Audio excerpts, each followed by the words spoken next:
పంటలు పండని భూముల్లో పరిశ్రమలు పెట్టించడంలో తప్పే లేదు. డ్రై ఏరియాల్లో ఉన్న భూములు సేకరించడంలో తప్పే లేదు. కానీ పంటలు పండే భూముల్ని తీసుకుంటూ ఆ రైతుల్ని దొంగలుగా చూపించేటటువంటి ప్రయత్నమే ఇప్పుడు అరాచకం.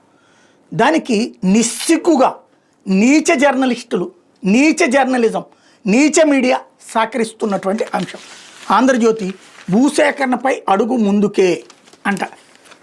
సోషల్ ఆడిట్కి దీంట్లో కరేడుపై అపోహలొద్దు, చర్చలకు సిద్ధం, 4,800 ఎకరాలే సేకరణ, ఆ మేరకు ప్రాథమిక నోటిఫికేషన్, 3 గ్రామాలే ఖాళీ అవుతాయి, మిగిలిన గ్రామాల భూముల జోలికి వెళ్ళమంటూ అంటే 3 గ్రామాలు ఖాళీ చేసి ఇచ్చేస్తారట ఎవడో ఒక కంపెనీకి. అదే సందర్భంలో మొత్తం 20,000 ఎకరాలు సేకరణ లక్ష్యం అంటే రామాయపట్నం పోర్టు, బీపీసీఎల్, ఇండోసోల్కి కలిపి 20,000 తీసుకుంటారంట. స్పెషల్ కలెక్టర్తో ప్రత్యేక కార్యాలయం అంట. డిప్యూటీ కలెక్టర్ ఆధ్వర్యంలో 5 బృందాలు ఏర్పాటు చేస్తారట. జీవో కూడా జారీ చేసేసారట. దీని మీద వైసీపీ రాజకీయం చేస్తుందట. ఏంది రాజకీయం చేయడం నాకు అర్థం కాల.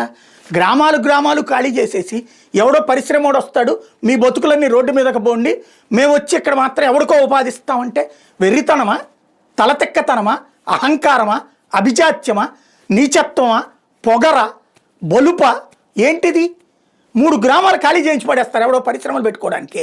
ఆ పక్కన ఉన్న ఖాళీ స్థలాలు పెట్టుకోవచ్చుగా, ప్రభుత్వ భూములు ఇచ్చుకోవచ్చుగా. ఎండిపోయిన భూములు ఇస్తారా, పచ్చని పొలాలు ఉండే భూములు ఇస్తారా, ప్రజలు బ్రతికే భూములు ఇస్తారా, ప్రజలకు సంబంధం లేనటువంటి భూములు ఇస్తారా? ప్రజలు అక్కడ పంటలు పండించుకునేటటువంటి భూములు, ప్రజలు బ్రతికేటటువంటి గ్రామాలని ఇక్కడ ఖాళీ చేపిస్తారా? ఇది దీంట్లో కుట్ర ఉందా? దీన్ని ఆపుతా ఉద్యమిస్తే ఏమైనా అర్థం ఉందే? రామాయపట్నం పోర్టు దగ్గర కావాలనుకున్నప్పుడు ఆ పోర్టుకు సంబంధించినటువంటి ప్రాంతాల్లో ఖాళీగా ఉన్న భూములు ఇవ్వాలి వాళ్ళకి. గ్రామాలు ఖాళీ చేయించి ఇచ్చేది ఏంటి? ఎవరబ్బా సొమ్ము ఎవడిస్తున్నాడు? వాళ్ళకేంటి రేపు పొద్దున బతుకు? వీళ్ళు 10 లక్షలు 5 లక్షలు పరిహారం ప్రకటిస్తే ఆ 10 లక్షలు 2 ఏళ్ళు తిరిగేటప్పటికి అయిపోతుంది. తర్వాత ఎక్కడ బ్రతకాలి? ఎవరు బ్రతికిస్తారు వాళ్ళని? అమరావతిలో ఇప్పుడు వాళ్ళ పరిస్థితి ఏంటి? 10 ఏళ్ల నుంచి వాళ్ళకి 1000 గజాలు ఇస్తుంటేనే ఇప్పుడు వీళ్ళ పరిస్థితి ఏంటి? ఎవడిస్తాడు డబ్బులు? ఎక్కడి నుంచి వస్తాయి డబ్బులు?